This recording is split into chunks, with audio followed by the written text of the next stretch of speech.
bonsoir. Merci de m'inviter, Véronique, et tout le monde here, ici. Mon français, c'est un peu rusty.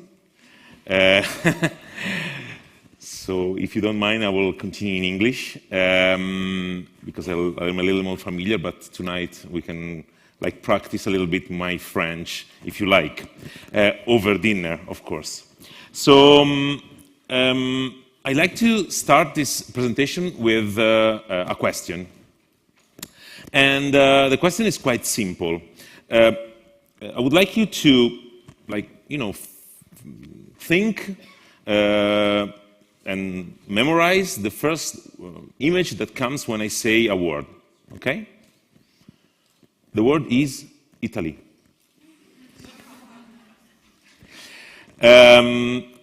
I hope you didn't think about Berlusconi. Also because right now we are not the worst in the world, luckily.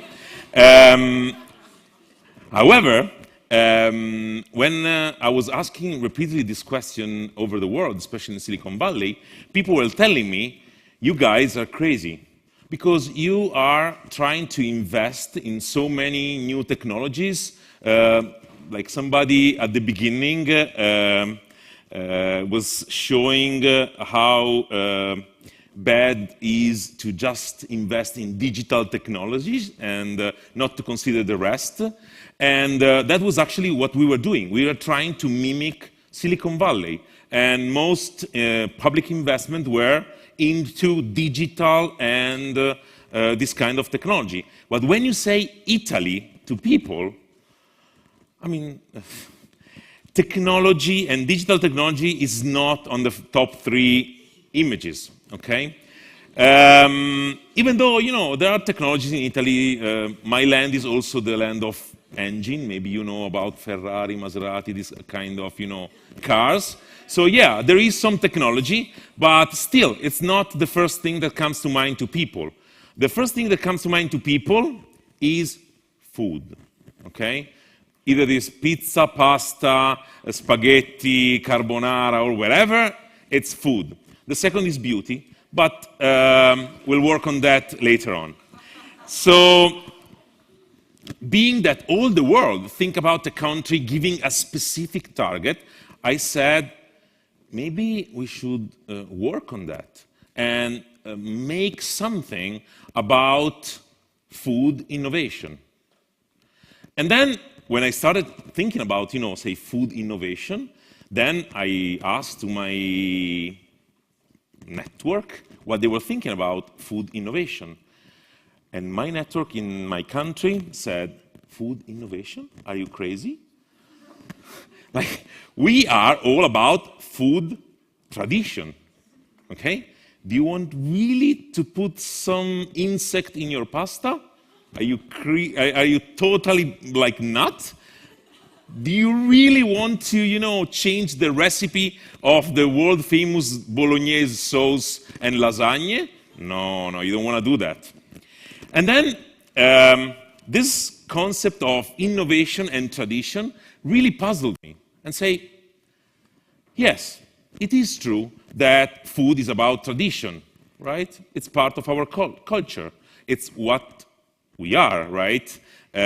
Since we literally are what we eat. So it is tradition. However, in my region, there are the highest number of DOP products, okay? And do you know what were those? Those were the best innovation. So tradition and innovation are really linked one to another. If you want to have a tradition in the future, you need to have an innovation that had a great success. Like Parmigiano Reggiano. Do you know about Parmigiano Reggiano?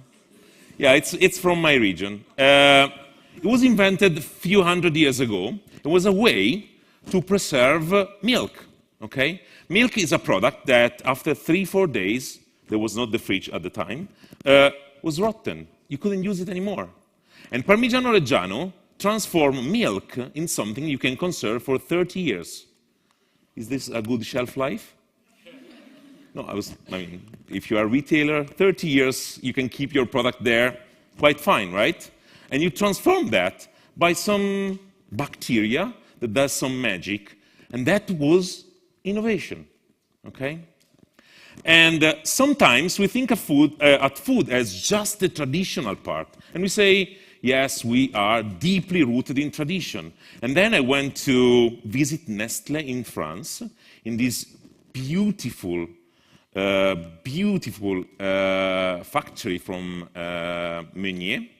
I don't know if Isabelle is here, and I'm not, I don't know if I can do some touristic advice, but really that place is amazing. So if you get the chance, just pass by and you'll notice it. Anyways, I learned there that somebody invented the chocolate tablet, right? And you think, what? Chocolate tablets was here forever, right? No, was not here forever. Like somebody was using chocolate to cure depression in the pharmacy, and then somebody else said, maybe you can take a little bit of shape out of this powder and make it a little more sweet, and maybe people will like it better. And they built an empire, Meunier, in France, out of this. So the link between tradition and innovation is something we need to explore, because what is a really successful innovation will become a tradition. And that's what actually many companies would like to achieve, right? So in order for you to follow me in this trip, I want to show what were the results of the program that we put together last year. And I'm sharing with you a video of that, so that basically you see what we did, and then we will discuss a little bit of what will be the next steps. Hi, I'm Rebecca Chesney, and I'm from the Institute for the Future. For about 2 years, I've been working on our food program, and we're really excited for our Food Futures Lab to be part of the Food Innovation Program. This is the first time that one of our research maps has been connected to such an exciting, action-oriented educational experience. And in this space, they'll be able to innovate and work together with professionals and people from around the food community here to come up with new ideas for the future of food.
So what we were trying to achieve by putting together a program that was global in nature, we had people from all over the world and partners from all over the world, we were trying to start a global movement around food innovation and challenge people about rethinking the future of food beside, oh, we've been always used to that, okay?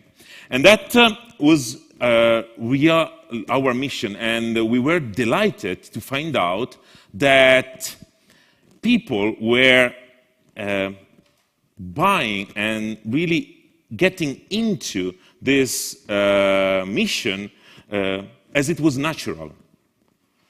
And the very interesting thing in this natural join of forces is what we do every day. So people gather around the table to join their passion, their future, their ideas, and that is really the basis for innovation, okay? Working together and being empathetic about others and care.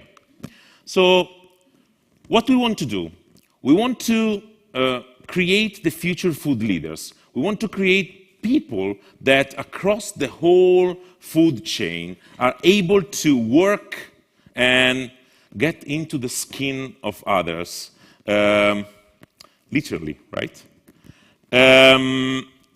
Because food is the only thing that everybody do every day, right? And like also breathing, but eating is one of the basic needs, and it's what puts everybody in the same on the same page.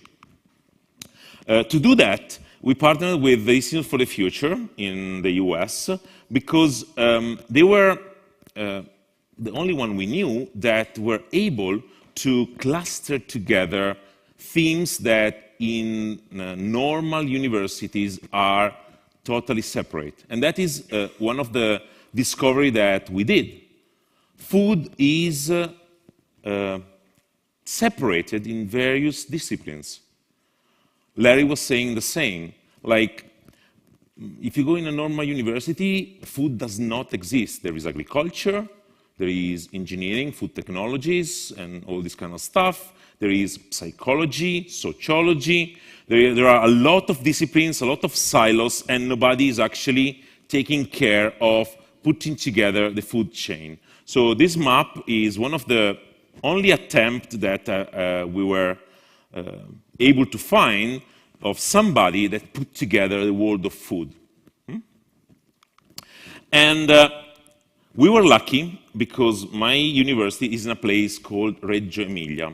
And beside Parmigiano Reggiano and the cars that we were talking before, it's the land of a pedagogy called the Reggio approach. Before, somebody was saying that creativity is quite important, right, as a discipline. Reggio approach is one of the few pedagogy that is able to foster creativity in people and to help them to develop their creative languages. They do that from 0 to 6 years old. We were the only one that brought this approach to university level and make sure that everybody was able to rediscover their creative potential with an approach. Since creativity is not enough, we need to add to the creativity of individuals and teams, more than individuals, a methodology to make this creativity of some value for somebody, which for us is design thinking. And some ability to understand what the future might be, and that is called foresight. So we took these three main pedagogy and we basically created a new approach dedicated to food innovation. These are the three institutions that partnered together: the Institute for the Future in Palo Alto, Unimore, which is my university, and the Future Food Institute, which is a non-profit organization that fosters food entrepreneurship in the world. The approach that we created is called PAI. stands for inspiration, aspiration, perspiration. So let me explain what is this. We start our program with inspiration. You always start from tradition. You need to know your roots and where you stand for and from and where you come from. And not only that, we also like to give students and all the people around a new ability to see the future. And for that, we ask the professor to come to class not bringing any slides. That was really challenging. If you say to a professor, hey, if you come to your class and you bring your slides, we do not pay you. We're like, what? Yes, because your slides usually are based in literature, and literature is about the past, right? It's what we know. And so we asked the professor to come with their latest research project and do that with the students. This is an image of a professor from MIT. His name is Caleb Harper, from the Open Agriculture Initiative at MIT. And he's building with the students his new research project. It's called Grobot. It's a personal food robot that you can bring in your kitchen, and you just set what kind of food you want, and with aeroponics grows you the strawberry from Himalaya. So, like when I spoke with him, it was like really, what? But those people are coming from like anything, like from psychology, from literature, from engineering, but like how am I like bring this research project into that cohort and make sense of it? Like they will not have the skills to build that.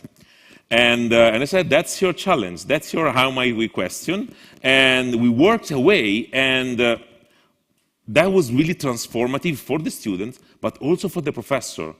The Caleb, when he came out of this, he said, I never had so many ideas in a single amount of time. Like having a multidisciplinary and multicultural team working for a week in a research project that is usually monocultural, monodimensional, and mono-led, because you have one principal investigator, like was transformative. Just to tell you how the end of the story, he hired one of our best students as director of his lab, just to give you the end of this story. So inspiration is really important, because if you don't see the line of the future, then it's very hard to make sense of what you see around you. Second point of our pedagogy is called aspiration.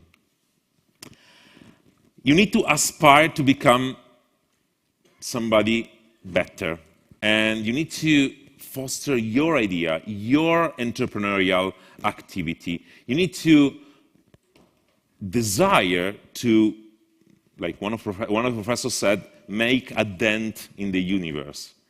Okay? So what we did last year, we helped the students develop their talents and their potential into their entrepreneurial attitude.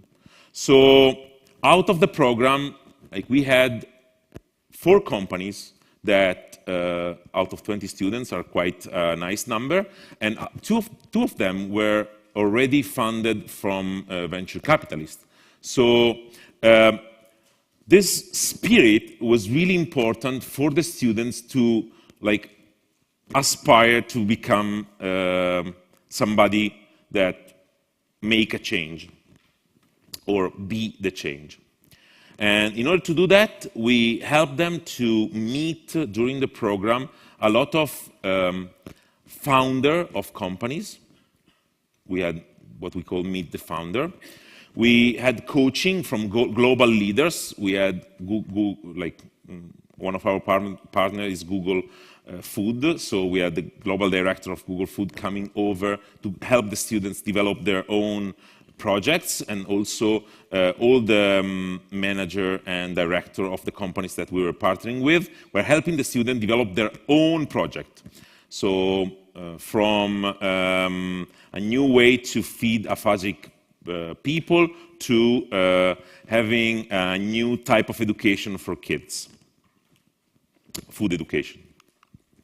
And then there is the last part, which we are more familiar because we call perspiration. And perspiration is basically the only way to learn innovation.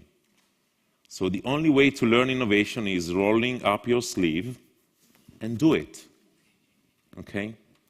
And be in the mess of an innovation project, like strive for synthesizing idea and make sense of the complex world around you, prototype, test your ideas, make sure that what you and your team thinks makes sense for the rest of the people, and succeed at the end. It's really hard work, and everybody that did R&D project understand what I'm saying, and the rest, please believe me. People think that doing innovation is always fun, and you talk about the future, but it's a lot of effort and work and passion and talent. Like somebody before was like saying that he was hiring for passion. That was actually, I think, one of the most significant trait of people that want to make something. They want to do it. And out of this program, we had like 4 challenges. 2 are already global investing line in one of our partner, which is called Barilla.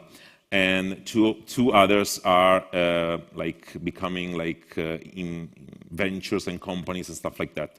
So we are really happy that at the end people succeeded also in the market. But the most important thing is that they learn what it means to do innovation, which is what we are here for, right? We called our students the champions, and we selected them with one single trait, passion, and the ability to stand for ambiguity and dance with uncertainty, like Larry is saying. So everybody that was asking us at the beginning, what is my job afterwards, what I'm going to do next, do you ensure an internship or stuff like that, we said, this is not your business. Look for something that has management in it, okay? So, which is fine, okay? There's a lot of food management program and management or business program which are very dealing with this kind of questions. This is an innovation program, and a Master of Innovation needs to have people that are confident in an uncertain environment. So next year, we will expand the process. It's going to be a 1-year program. The inspiration will be in Reggio Emilia, starting from September. And then the aspiration, we change a little bit, and we basically will start for what we call a global mission. So a global mission means that people will go around the world to discover the food innovation in all the continents.